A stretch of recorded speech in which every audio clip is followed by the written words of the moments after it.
यहाँ पे ठीक है, practical application of a heat insulator. तो सबसे पहला आता है we wear woollen cloth in winter because, ठीक है, क्यों हम लोग जाड़े के दिनों में हम लोग वूलन क्लॉथ को पकड़ते हैं, क्योंकि जो वूलन होता है जो क्या होता है वो ट्रैप कर लेता है, हमारे जो वार्म गैसेस होती हैं उनको ट्रैप कर लेता है, और वो बैड कंडक्टर ऑफ क्या होता है, हीट होता है। तो इसलिए हीट को वो ट्रांसफ़र नहीं करता है, इस वजह से हम लोग जाड़े के दिनों में, ठीक है, वूलन कपड़ा पहनते हैं। दूसरा, the thin woollen blanket, to thin पतले पतले ब्लैंकेट ओढ़ने पर, या फिर एक मोटी ब्लैंकेट को ठीक है ओढ़ने पर हमको ज़्यादा ठंडी महसूस होती है उसकी तुलना में। मतलब दो पतले पतले यूज़ करिए और कंपैरिजन में उसके, तो उससे ज़्यादा गर्मी महसूस होती है, और अगर आप केवल सिंगल यूज़ कर लेते हैं उससे ठंडक महसूस होती है। क्यों ऐसा होता है? क्योंकि जब दो कंबल यूज़ कर लेते हैं तो उनके बीच में क्या होती है, एक लेयर बन जाती है, दो लेयर बन जाती है। तो पहले एक लेयर बन जाती थी जिसमें गैस इकट्ठा होती थी गर्म गर्म, जिससे हम लोगों को गर्मी महसूस होती थी। अब डबल डबल ओढ़ लिया आपने तो दो आपको लेयर मिल गई, पहले लेयर में गैस, फिर अगर थोड़ी भी बहुत हीट ट्रांसफ़र हो रही तो दूसरी लेयर उसको प्रोटेक्ट कर लेगी। इस वजह से हीट ट्रांसफ़र एकदम ख़त्म हो जाएगा और हमको क्या होती है, ज़्यादा गर्मी महसूस होती है comparison to single thick woollen blanket use करने पर। ठीक है, it is for the same reason that we wear the number of garment in winter. ठीक, हम अगर ढेर सारे गारमेंट एक के ऊपर एक पहन लेते हैं तो हमें ज़्यादा गर्मी महसूस होती है, ना कि केवल एक मोटा सा ठीक है पहन लेते हैं। तो ठीक है, इसको ध्यान दीजिएगा।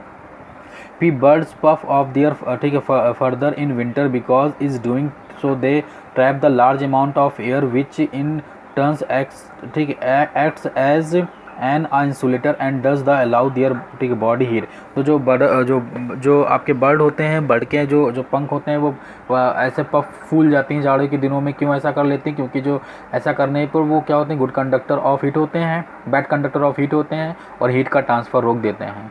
ठीक है ना। इसी तरीके से ये सब चीज़ें भी दिया, जैसे देखिए ठीक है, स्कीमोस मेक आ इग्लूज़। ठीक है, इग्लूज़ जो होता है बना देते हैं। तो इग्लूज़ क्या काम करता है, जहाँ पे बर्फ़ होते हैं वहाँ पे बने घरों को इग्लूज़ बोलते हैं, बर्फ़ के बने घरों को।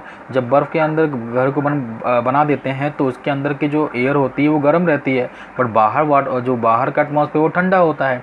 और इग्लू का जो स्ट्रक्चर होता है, इग्लू जब बन जाता है, देखिए ध्यान से, इग्लू ऐसा होता है ना, छोटा सा ऐसा रहता है, फिर पीछे ले जा करके ऐसे 3D में मैं बनाता हूँ, तो ऐसा बड़ा सा टाइप का घर रहता है, मैं बना नहीं पा रहा हूँ ठीक से, देखिए ध्यान से। तो इग्लू ऐसा रहता है सिंपल सा, पीछे ऐसा बर्फ़ का घर बना रहता है, उसके अंदर रहते हैं, उसके अंदर लोग रहते हैं। ठीक है, तो इसके अंदर जो होती क्या होती, गैस बन जाती है, मतलब जो गर्म हीट रहती है वो इकट्ठा हो जाती है, और जो बाहर होती है यहाँ पे क्या होता है, यहाँ पे कोल्ड होता है, और यहाँ पे हीट क्या होती है, हम लोग की बॉडी से रेडिएट होकर निकलती है, और यहाँ पे हॉट हो जाता है बॉडी। तो ये हीट को, ये जो इग्लू का जो लेयर होता है वो क्या करता है, दोनों के कांटेक्ट को रोकता है, इसलिए हीट ट्रांसफ़र रुक जाता है, और हमें कम ठंडक की हमें मतलब जो हमारे बॉडी को वार्म करता है, सिंपल सी बात है वो। और दूसरा देखिए, जो एनिमल्स होते हैं, एनिमल्स जो होते हैं क्या कहते हैं, जो आपके विंटर, जहाँ पे जितने भी विंटर कंट्रीज़ होती हैं, कोल्ड कंट्रीज़ होती हैं, वहाँ जितने भी एनिमल्स होते हैं उनके जो फर होते हैं वो थिक होते हैं। ऐसा क्यों होता है? क्योंकि वो अपने आप को ऐसा नेचर में अपने आप को ऐसा डेवलप कर लेते हैं ताकि उन्हें ठंडक कम लगे। तो ऐसा होने के लिए उनके अंदर क्या होता है, मोटे मोटे उनके हेयर्स होते हैं, फर होते हैं, जो क्या करते हैं, बैड कंडक्टर ऑफ हीट होते हैं, और वहाँ ठंडक ज़्यादा होती है और हमारा बॉडी गर्म रहता है। तो उनके बीच के जो ठंडक और जो गर्म के बीच के जो कांटेक्ट होता है उसको ब्रेक करते हैं, और इस वजह से उनको ठंडक कम लगती है और वो सर्वाइव कर जाते हैं। ठीक है, मड हाउस, ठीक है, with a traced roof keep the cool in summer and warm in winter. ऐसा क्यों होता है? जो मड होता है बैड कंडक्टर ऑफ हीट होता है, जाड़े के दिनों में क्या होता है, पहले गर्मी के दिनों में क्या होता है, तो अंदर का टेम्परेचर गर्म होता है, तो अंदर की बाहर का गर्म होता है, अंदर का नॉर्मल होता है, तो हीट को गर्म अंदर आने नहीं देता है, और ठंडी अंदर की जो ठंडी एयर होती है, ठंडा टेम्परेचर होता है, उसको बाहर नहीं जाने देता, इंसुलेटर का काम करता है, और इस वजह से हमें गर्मी के दिनों में राहत मिलती है। जाड़े के दिनों में क्या होता है, हमारे यहाँ का जो बाहर ठंडा ठंडा रहता है, और कंपेरिजन टू आउटर एटमॉस्फेयर, हमारा जो घर के अंदर का टेम्परेचर था वो नॉर्मली थोड़ा हमारी बॉडी के हीट की वजह से क्या होता है, गर्म रहता है, जिसकी वजह से क्या होता है, वो हीट को ट्रांसफ़र नहीं कर पाता। मतलब क्योंकि जो वॉल होती है वो बैड इंसुलेटर होती है, ठीक है, सॉरी, गुड इंसुलेटर होती है, बैड कंडक्टर होती है, जिसकी वजह से वो हीट को ट्रांसफ़र करने से रोकती है। इसलिए जाड़े के दिनों में तो हमें गर्मी मिलती है, गर्मी के दिनों में हमें ठंडक मिलती है ड्यू टू टेम्परेचर डिफरेंस की वजह से। ठीक है,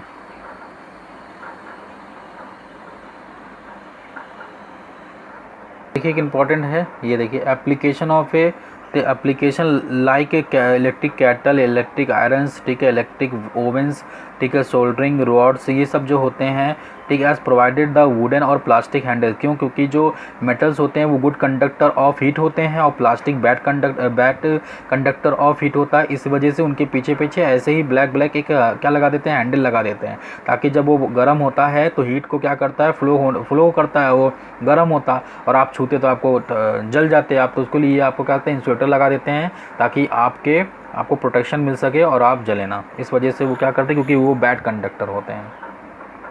ठीक है, एप्लीकेशन ऑफ कन्वेंशनल करंट, अभी तक हम लोग पढ़ते थे इंसुलेटर और इंसुलेटर के बारे में, अब यहाँ एप्लीकेशन पढ़ेंगे कन्वेंशनल करंट का। जैसे वेंटिलेशन क्या होता है, द प्रोसेस बाय विच, ठीक है, impure and warm air inside the room, ठीक है, continuously replace by the fresh air from, ठीक है, outside is called a ventilation. तो हम लोग घर के देखिए छतों पे देखते होंगे, एक छोटा सा खिड़की खोल देते हैं या फिर एक रोशनदान बना देते हैं जिसे, ठीक है, इसे वेंटिलेशन बोलते हैं। तो क्या होती है कि जो नीचे जो एयर होती है, हमको पता है जो एयर होती है, जो ठंडी एयर होती है, जो कोल्ड एयर होती है, वो क्या होती है, वो भारी होती है, ठीक है, और मतलब उसका वेट ज़्यादा होता है। और हल्की एयर क्या होती है, वो जो मतलब गर्म एयर होती है, हॉट एयर होती है, ठीक है, वो क्या होती है, हल्की होती है, तो वो ऊपर इकट्ठा हो जाती है और धीमे धीमे जो होती है इस वेंटिलेशन से सारी की सारी हवा निकल जाती है, गर्म हवा, और दरवाजे या कहीं खिड़कियों से ठंडी हवा आती रहती है। तो ये कॉन्टीन्यूअस वेंटिलेशन प्रोसेस होता रहता है और हमें राहत मिलती रहती है। ठीक है, वेंटिलेशन प्रोसेस यही होता है कि कोई कमिंग एयर मतलब अच्छी फ्रेश एयर आती है और जो हॉट एयर होती है वो क्या होती है, रिप्लेस होती रहती है बाहर से, और वो गरम हवा जो होती है रोशनदान से या फिर वेंटिलेटर से निकल जाती है। ठीक है, क्लियर। देखिए मोस्ट इंपॉर्टेंट टॉपिक है sea breezes and land breezes.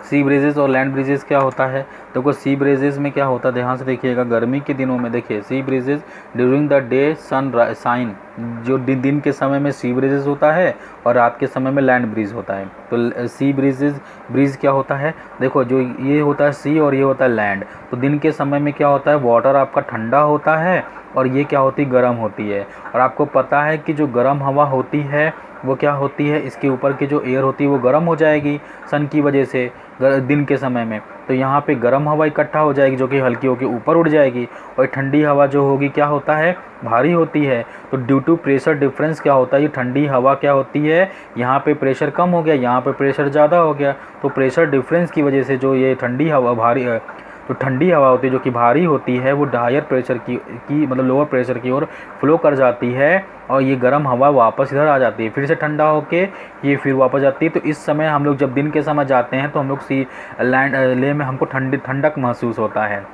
तो यही सी ब्रीजेज़ का प्रोसेस होती है कि जब लैंड पे गर्म हवा पड़ती है, लैंड की हवा गर्म हो जाती है और ऊपर उड़ जाती है, और दिन के समय जो होती है जो समुद्र का जो पानी होता है वो ठंडा होता है, और जो सी का वो पानी होता है, सी वाटर जो होता है ठंडा होता है। तो ड्यू टू प्रेशर डिफरेंस की वजह से जो क्या होती है, या टेम्परेचर डिफरेंस की वजह से जो होती है, ठंडी हवा जो होती है गर्म हवा की तरह रिप्लेस करती है। ये सी ब्रीजेस होता है। और रात के दिनों में यही कि क्या होता है, जो हमारा जो लैंड होता है वो ठंडा हो जाता है और जो नॉर्मल टेम्परेचर वाला वाटर रहता है वो तो उसका टेम्परेचर मेंटेन ही रहता है। तो कंपेरिजन टू रात के समय बात करते हैं, जो लैंड हमारी ठंडी होती है, वाटर कंपेरिजन उसकी गर्म होती है। तो जो ठंडी हवा होती है वो भारी होती है, और जो सी के ऊपर का जो एयर होती है वो गर्म होती है। जब गर्म होती है तो ये कहाँ ठंडी एयर की ओर भागेगी, और भारी हवा क्या होगी, ड्यू टू प्रेशर डिफरेंस और टेम्परेचर डिफरेंस की वजह से जो ठंडी हवा होगी वो गर्म की ओर भागेगी, और जो गर्म हवा वो ठंडी की ओर भागेगी। इसलिए रात के समय हम लोगों को यहाँ पे थोड़ा गर्म महसूस होता है और दिन के समय में यहाँ पे हमको ठंडक महसूस होता है। ठीक, मैंने रेडिएशन के बारे में बताया था, the radiation of the heat energy from hot body to cold body directly without heating of the space between two bodies, मतलब दो बॉडी के बीच के जो स्पेस होता है बिना उसके, यानी नो नीड मीडियम, मतलब एक ऐसा प्रोसेस जिसमें मीडियम की नीड नहीं होती, उसे रेडिएशन बोलते हैं, रेडिएशन। अब आता है रेडिएंट हीट और thermal radiation. The heat energy which transfer from hot body to cold body without being absorb by the space between the hot and cold bodies is called radiant heat और thermal radiation. Thermal radiation और radiant heat क्या होता है, without medium की वजह से, बिना कोई मीडियम की वजह से ही क्या होता है कि हीट ट्रांसफ़र हो जाता है, तो उसे हम लोग रेडिएंट हीट बोलते हैं। जो रेडिएंट हीट होता है इज़ अ काइंड ऑफ क्या होता है, इलेक्ट्रोमैग्नेटिक एनर्जी होती है। Similarly to the light energy, जो कि लाइट एनर्जी के बराबर होती है। Travel the space at a speed of 10 × 10⁵ kilometre per second. 10 × 10⁵ kilometre per second की स्पीड से क्या होती है, वो हीट ट्रांसफ़र होती है। अब देखिए एक चीज़ याद रखिएगा, जो रेडिएशन होता है, radiation is the fastest mode of the heat transfer from hot body to cold body. ठीक है, और सब में क्या होता है, प्रोसेस लगता है, पहुंचने में समय लगता है, बट ये तुरंत ही हो जाता है, इसलिए सबसे फास्टेस्ट मोड है हीट ट्रांसफ़र का। देखिए ब्लैक हम गर्मियों के दिनों में ब्लैक कपड़े नहीं पहनते हैं और जाड़े के दिनों में पहनते हैं, गर्मी के दिनों में वाइट कपड़ा पहनते हैं। ऐसा क्यों?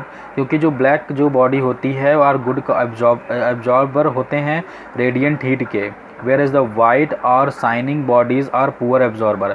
तो गर्मी के दिनों में हम लोग वाइट कपड़ा पहनेंगे ताकि हीट हमारे शरीर को एब्जॉर्ब ना कर पाए, और जाड़े के दिनों में ब्लैक कपड़ा पहनते हैं, डार्क कपड़ा पहनते हैं, ताकि वो हीट हमको ज़रूरत पड़ती है हीट की तो वो एब्जॉर्ब कर लें। ठीक है, देखो black bodies are the good absorber of a good radiant of heat and shining body are poor absorber